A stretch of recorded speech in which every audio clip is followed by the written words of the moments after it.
Good day and welcome to this Bible study. Our Bible study today is on Revelation 2, verse 8 to 11. It is the letter to the church in Smyrna. Nowadays it is called Izmir and it is located in Turkey.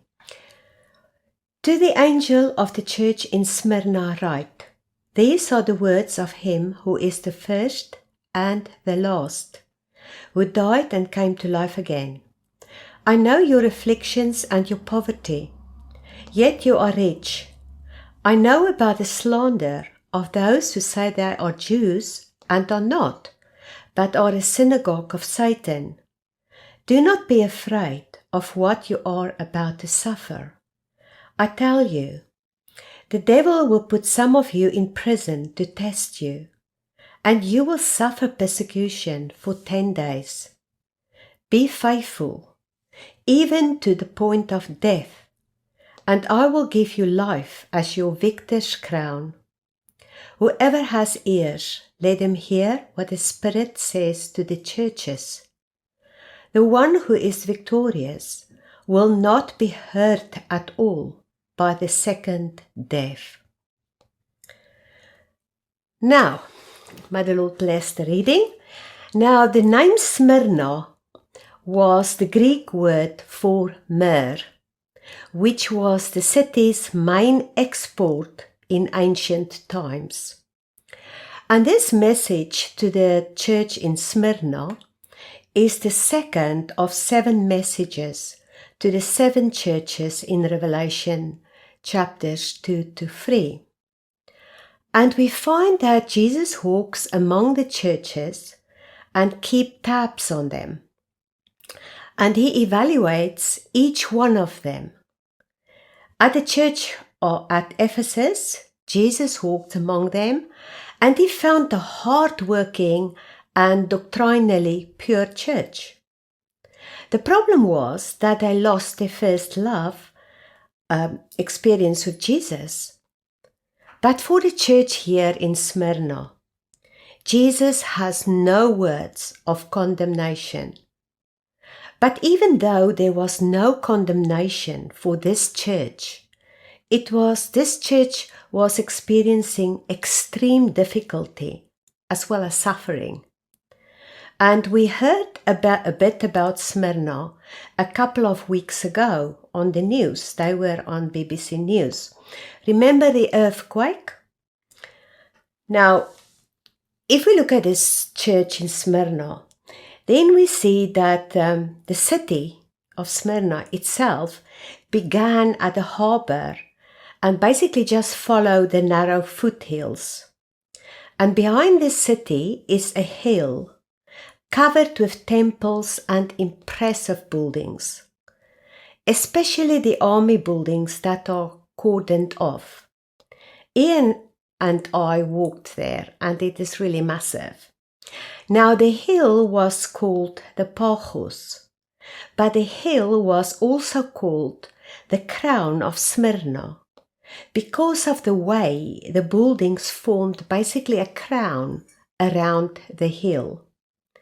Now Smyrna had been a Greek colony as far back as 1000 before Christ. And around 600 before Christ it was invaded and destroyed by the Lydians. And for 400 years there was no city there at all. Then around approximately 200 before Christ, Lysimachus had it rebuilt as a complete unit. It was built with streets that were wide and straight, sweeping and beautifully paved. Amazing city. And the city had experienced death and had literally been brought back to life. And I believe that it is because of Smyrna's historical past that Jesus also refers to himself here as he who was dead and has come to life.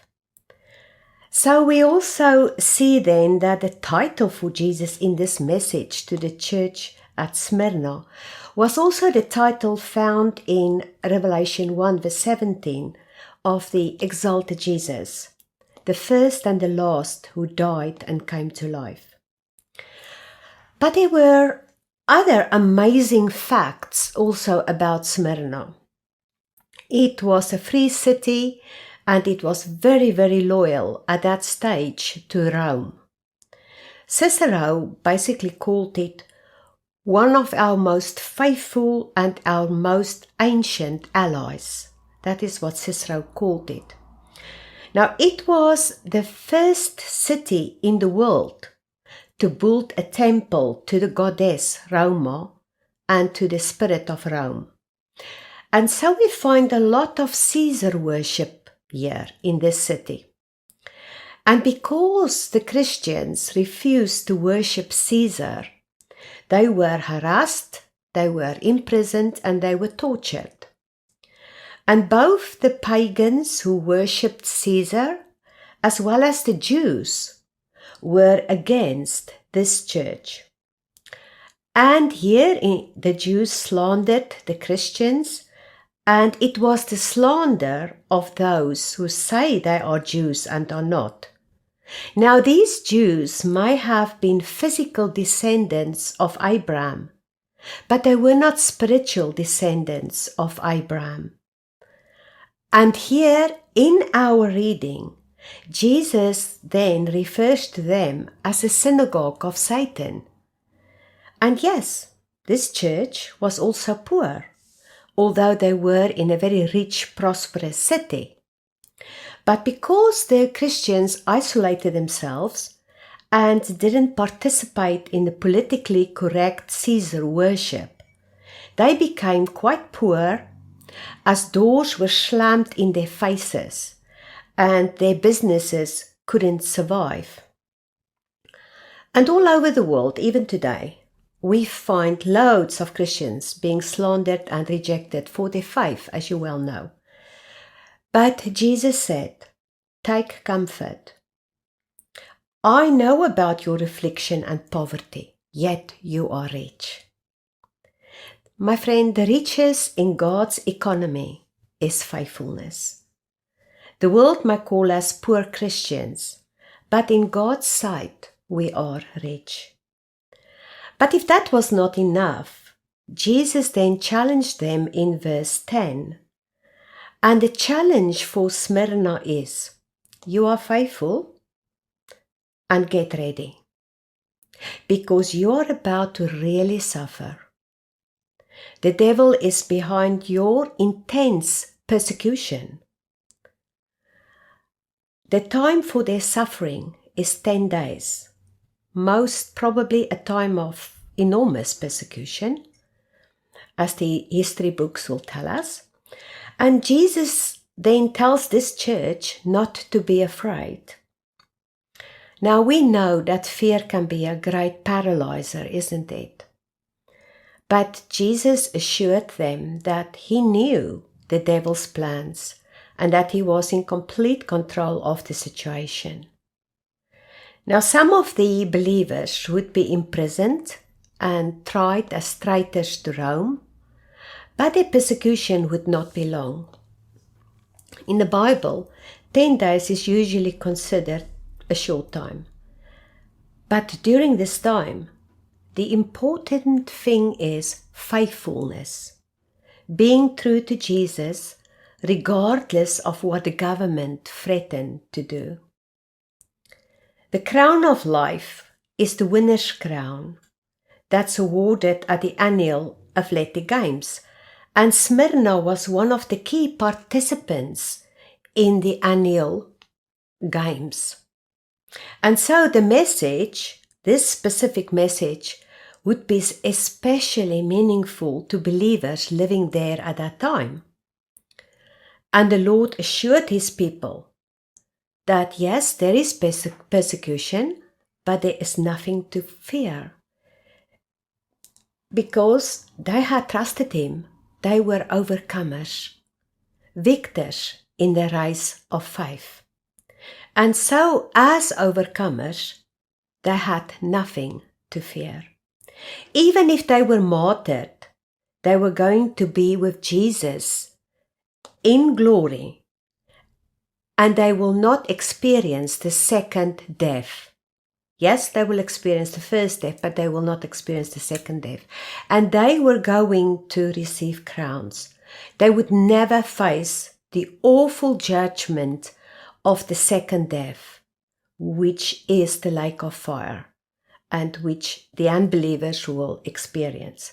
And yes, my friend, it costs to be a dedicated Christian. It costs. In some countries more than others.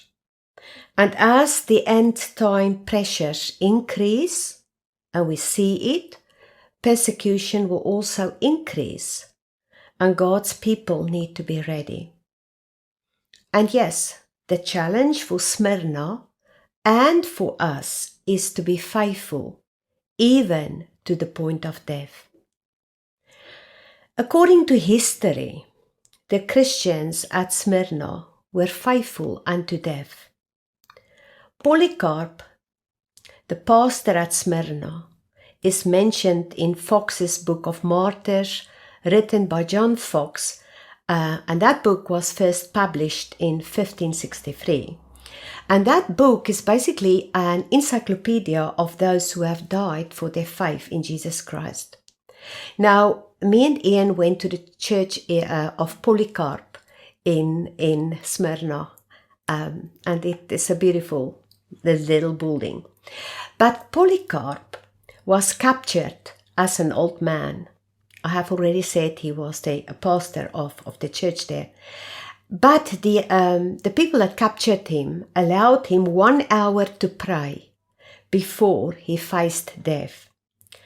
And his accusers felt very sorry for him, and his accusers pleaded with him, and they said to him, "What harm is it to say Lord Caesar and to sacrifice and save yourself?" And he was silent. But when they pressed him, he said, "I will not do as you advise me." And the proconsul or governor of that province responded then, and he said, "Just say this and I will release you. Just say that Caesar is Lord and I will release you." And Polycarp said, "For 86 years I have served Jesus, and he never once wronged me. How shall I blaspheme my king who saved me?" And the proconsul said to Polycarp, "I will tame you with fire." And Polycarp replied, "You threaten me with fire, which burns for an hour, and is soon extinguished. But the fire of future judgment and of eternal judgment, reserved for the ungodly, you are completely ignorant of. But why do you delay? Do whatever please you." So the pagans and the Jews of Smyrna shouted unanimously that he should be burnt alive. And Polycarp's words were, "O Father, I bless you that you counted me worthy to receive my portion among the number of martyrs." When he said Amen, the fire was lit. And in our reading, we see that Jesus said to the angel at Smyrna, he said, "Be faithful to the point of death, and I will give you the crown of life." The message to the church at Smyrna must have comforted Polycarp. The one who overcomes will not be hurt at all by the second death. I believe that kept him while he was burning. Now the affliction of Polycarp and the little church at Smyrna challenge us to take our faith seriously as well. It is ironic that the death of Christians such as Polycarp has fueled the growth of Christianity. It is not the persecution that fuels the gospel, but like Polycarp's bold response to be faithful unto death. The bold response to persecution and the grace that he exhibited under pressure. And his grave is still shown in the cemetery there. Now, like many other cities of Asia Minor, Smyrna suffered frequently, especially during the years 170 to 180 AD from earthquakes. But it always escaped entire destruction. And during the Middle Ages, the city of Smyrna was the scene of many, many struggles. And the most fierce was the one by Timur against Christians. And according to tradition, Timur built a tower using as stones the heads of 1,000 captives, which he put to death. Yet Smyrna was the last of the Christian cities to hold out against the Muslims. In 1424, it fell into the hands of the Turks. Now that is just a little bit of history about this city that we deal with in the Bible. But let us come back to some of the words that we read. We see that they were slandered and afflicted. But you know what? Right across the world, people are still slandered and afflicted for their faith. The majority Christians martyrs today remain nameless to the outside world. But their faithfulness to Jesus did not make them famous. But Jesus knows them by name.